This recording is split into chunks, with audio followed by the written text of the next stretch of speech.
Alright, so guys, pinapakain ko sa mga, tawag dito? Gapi ko. Okay. Ito yung floating pellets na parang ordinary. Madali lang ito makakita sa sa mga pet shop. Yan, iba-iba kulay. Yan yung pagkain ng goldfish. Okay, kukuha lang tayo konti. Nakakuha na tayo, 1 pinch lang. Ang gagawin natin dito is dudurugin lang natin to. Kuha lang tayo ng pandurog. Wait lang. Okay, may pandurog na tayo guys. Dudurugin lang natin yan. Yan. Para lang lumiit siya. At saka kasi wala pa yung pagkain na na in-order natin sa biyahe pa. Okay, so durog na. Meron pa palang buo.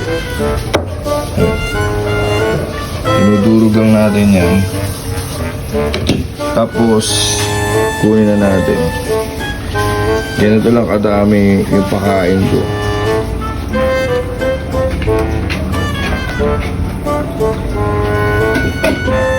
Yan, halos ganyan lang. Okay, bibigyan na natin doon. So, eto yung mga gapi natin.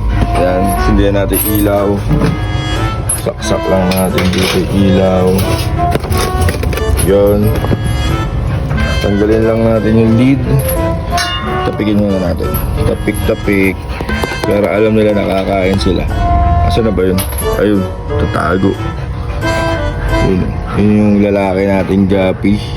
Asan yung babae? Asan yung babae? Yun, nagtatago yung babae. So, pakainin natin sila. Ito lang, ayan papagpagin nyo lang na ganyan. Pansamatagal, ito muna yung yung pinapakain natin.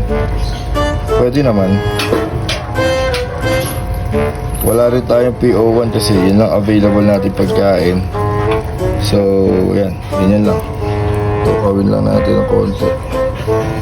Yun, at kakain na yan. Yan. Kumakain na sila. Yan bumagsak na yung mga yung mga food. Kakain na yan maya. Hintayin nila.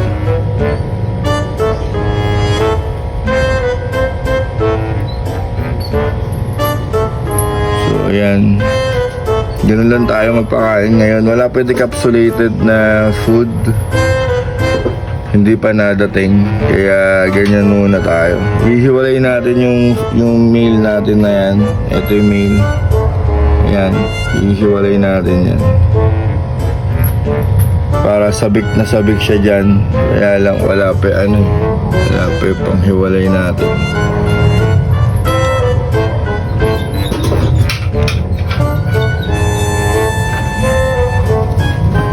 Ba't tumina? Ganyan lang yan.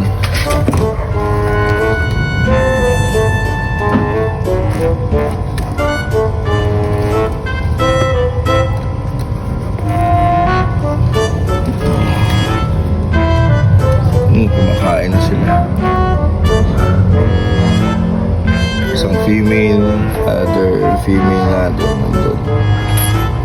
Male.